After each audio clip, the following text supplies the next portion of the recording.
recently I simplified the dining room with you on video, and it's been working really well for the last week. Everything has stayed organized, and our tidy habit of just resetting this room on a weekly basis, usually a daily basis, because we use it so often, has reset and come back into our routine, and it's been really lovely. The boys just had a birthday and received a few more games, and our game shop is pretty crowded and a little disorganized right now, and I just wanted to tackle that spot with you and talk with you about something I learned over the last several years of decluttering and organizing, is that small projects win the long game.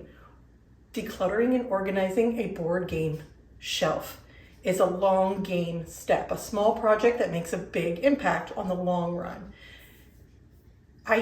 When I first started, I did massive decluttering projects, huge projects that would take me days and exhaust me because we had so much stuff that I needed to purge in large volumes of items, and I needed to declutter thousands of things. And now small little projects help simplify and only take 15 minutes to actually do. And I find that very helpful now to just set small intentional goals. So the first thing I'm going to do is actually just take everything off the shelves and give them a nice dusting and wipe. That's just part of the process. We do this, I usually do it with the kids.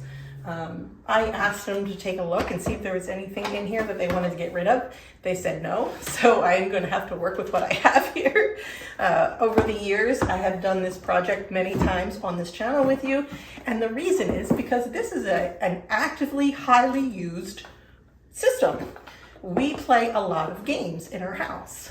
Some of our favorites are, right now, Uno, also Dose. We just received Dose for a birthday. My 10-year-old specifically really likes that one.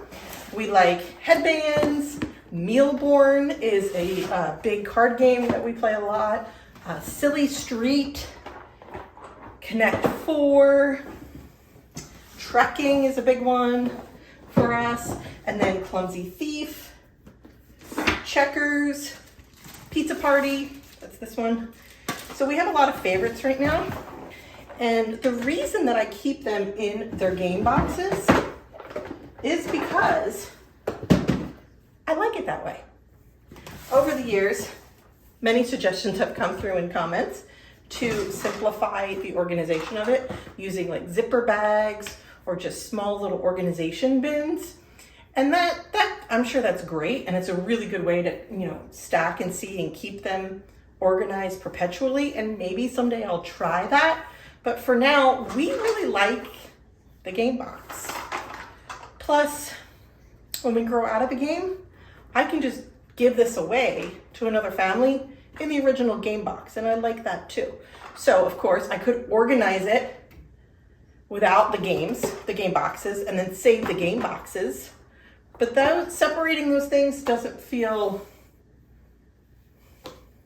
like something I would maintain. I feel like I would remember where I put the board game boxes.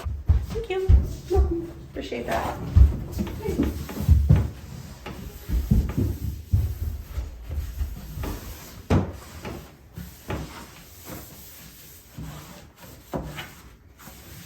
Okay. So one thing that I've done that has been very helpful is any of the card games or the small games where the boxes just have fallen apart.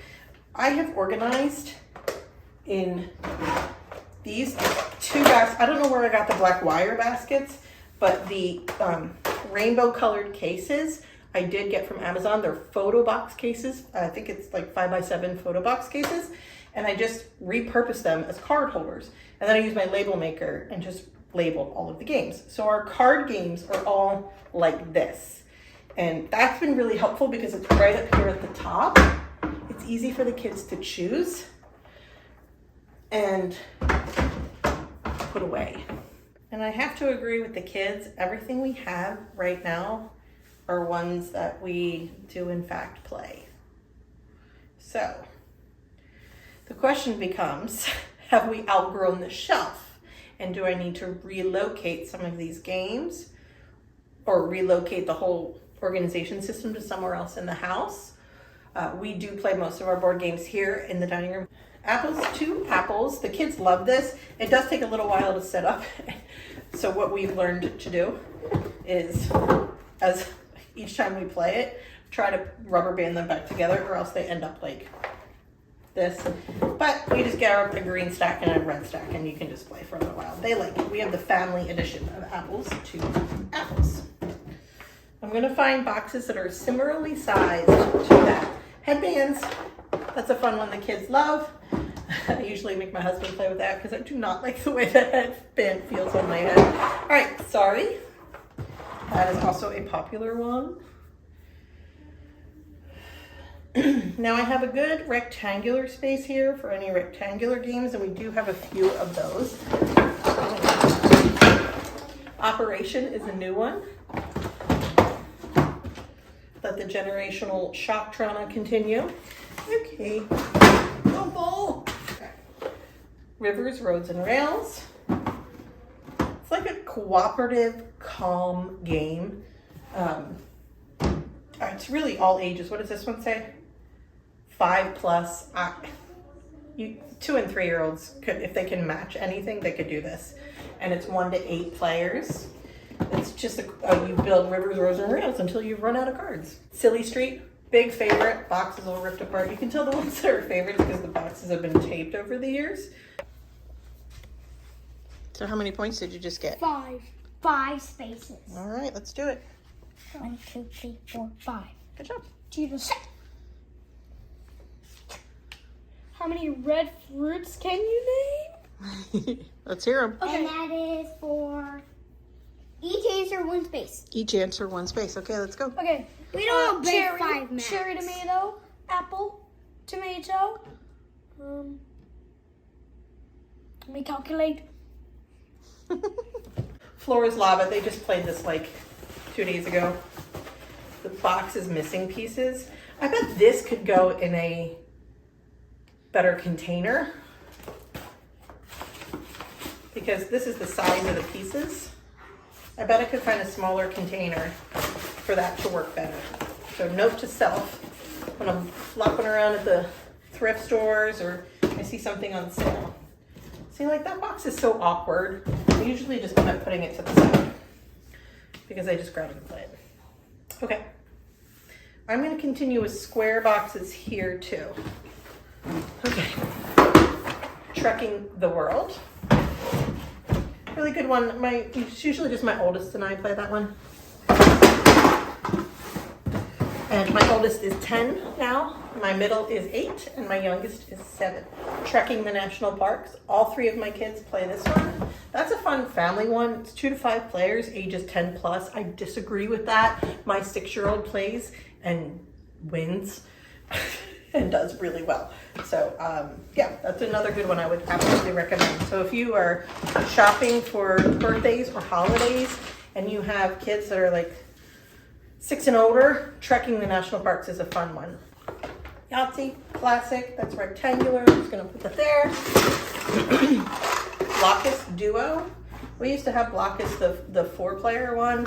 We lost some of the pieces, so we had to trash that one. Oh, and anything that's an awkward game box is always really weird to try to put on a shelf. See, like it sticks out and then I have to reorder it. Okay. All right, that's not too bad once it's in there. I just spoke before I really did it. Okay, Hi-Ho Cheerio. Surprisingly enough, we still have all of the pieces, all of the Cheerios. Ages 3+. Fun game with 4 different colors. It's probably a preschool level, but my kids still really enjoy it. We've had it for years and years. Okay. Connect 4, King Domino, addition, multiplication, very basic. My 7-year-old has been playing this since he was 5. This is also rated as age 8+. I disagree. I actually do have one that I am going to declutter. The fidget game, sight words. All of my kids know all of the sight words. I think it goes up to 3rd grade. Yep, pre-K through 3rd grade. The thing that they liked out of this fidget game were the rainbow poppers. That's what they like. I'll donate these cards for our homeschool table. I'll just put the cards on the homeschool table and I'll throw out this box, recycle it. Dragonwood, this is ages 8+. I'd probably agree with that rating, and it's 2 to 4 players. And so now I have a bunch that are the same. Okay, Museum Suspects. My youngest loves this game. This is a very cute, strategic, clue-like game for young kids. All 3 of my kids play it, but my 7-year-old loves it. Hi, what's she doing? On this wall are the rest of our board games. I forgot I moved them over there, and when I moved them over there, we stopped playing them. It's the other 2 Clumsy Thief, Race to the Planet X. Scrambled states over there. Yep, Scrambled States. See, we moved them over there, and then I forgot that we had them, and we don't play them there anymore because this is where we go to choose a board game to play. And as a result, we have not been playing the games. I moved them over there because they were like school games, math games specifically. Oh, I moved a lot of them over there. Okay, right there. You're good? Come on down. There's more. There's more. Uh-oh. All right, we have outgrown the shelf. Like a lot. Well, what to do now? The money games we've been playing lately, money bags. What's the other one called? Making change. We've been playing those because we're learning about math or money in 1st grade. So we've been playing those. The rest of these we haven't played in the last month or 2 because I forgot I moved them, but they're definitely practical, fun ways to practice math. And geography, Scrambled States of America is just a fun one. My, what to do?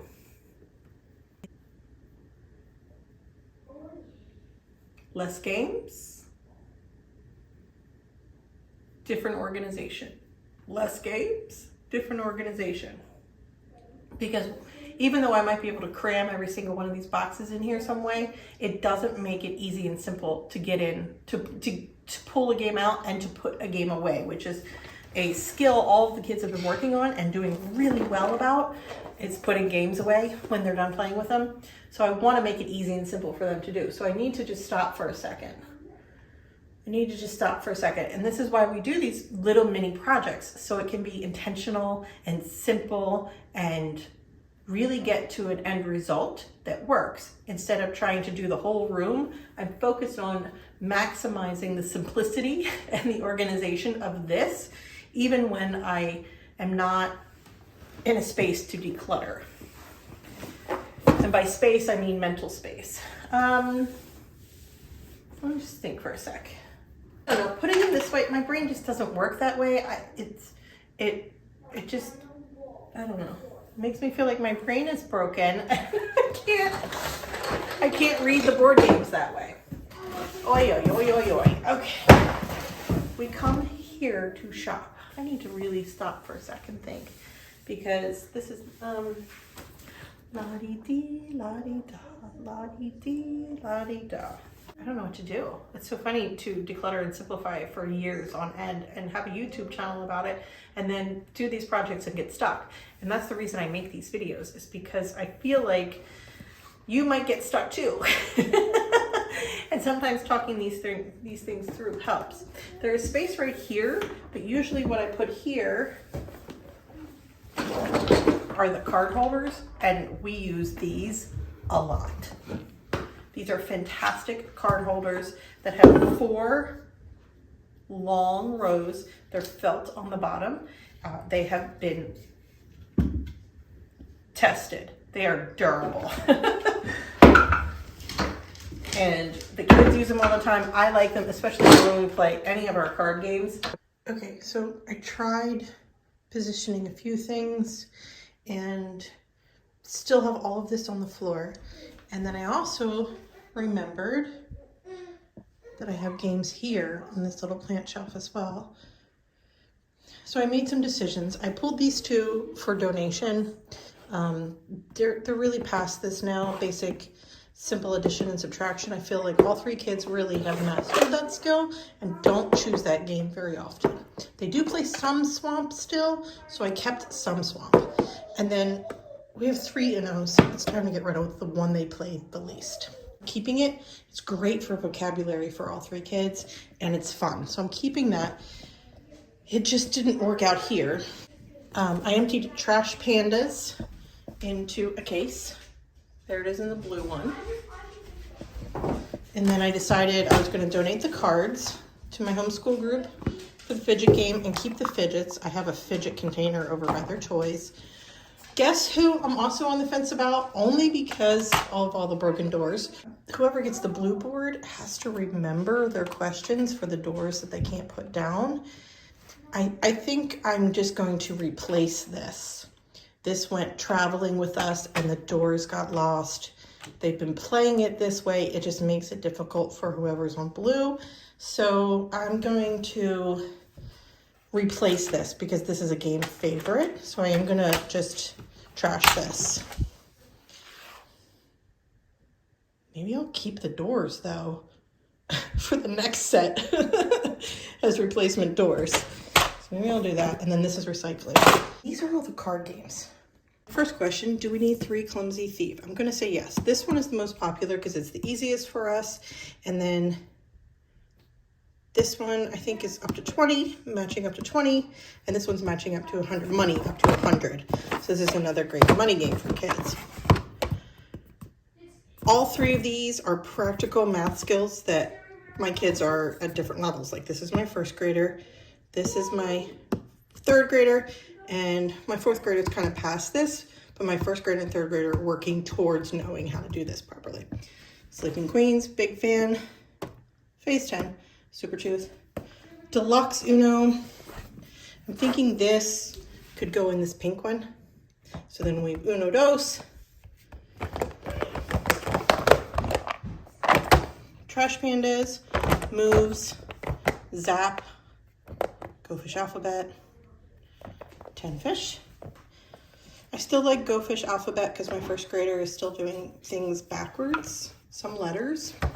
So it's just a nice, gentle way of reiterating the direction of letters. Sonic Uno, yes, it's a 2nd Uno game, but my 1st grader, my 7-year-old loves Sonic, and it is a little bit different. So Crackle is a game my son invented, my 10-year-old, when he was 8. Zombie Run is just like golf if you ever played card golf. Zoom is multiplication, addition, and division. That's a lot of card games, but we genuinely do play these. We play board games almost every single day of our lives. And then do I need 3 matching games? No, but my 1st grader loves this one, my 3rd grader loves this one, and this was a gift from a family member, and it's beautiful. So yeah. Dice games. This is chicken dice. I think it's just called chicken. We call it chicken dice. Farkle's fun. Great for math skills. Scrambled States, Race to the Planet Next. This is Yeti Forgetty. The box got damaged, so it went in that. And also, I don't want to pack it in. I was thinking I could put them on the sides, but we need to be able to get these in and out. And there's like a little lip here where I could slide them over, but it makes it hard to get things out. So I'm making it easy to get in and out, practical. And maybe I just need a container of sorts that goes here that is a little bit more aesthetic. I had this basket over by my desk. It just had a couple pieces of stationery in there. So I just rested those on the shelf because I was thinking this might work.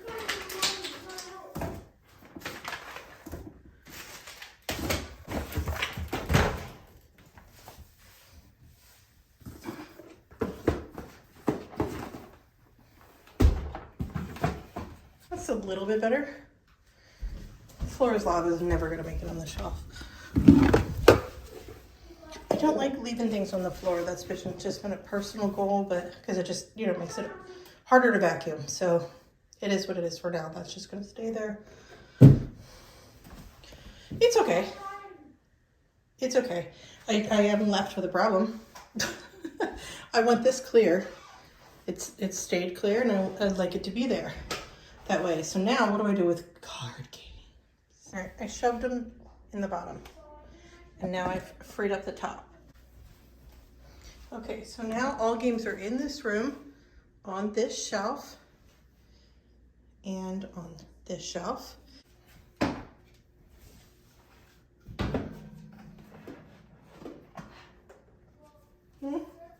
I just found one more on the counter. This is a card game, and we play it all the time.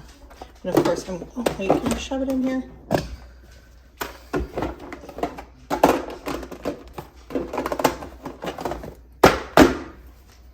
Oh, it doesn't make it easy to get out. So this one doesn't actually need the card holders. I'm just gonna put it in that basket to make this easy to navigate and get in and out. Ticket to Ride and Settlers of Catan, those could go. Those could be donated. But the kids said no. So I need to respect that they have made that decision about those games. I asked, they answered. I shouldn't ask questions I don't want the answer to. Lesson learned. No, I'm kidding. I always try to declutter their stuff with them because it's just, yeah, it's harder, and maybe it's not the decisions that I would make, but it's their stuff. I should respect their decisions. I finished. I'm gonna put the things away off the table to get this table back to clear. And thank you for being here with me today and sharing your time in another video with me. I hope you're doing well, and I'll see you in the next video.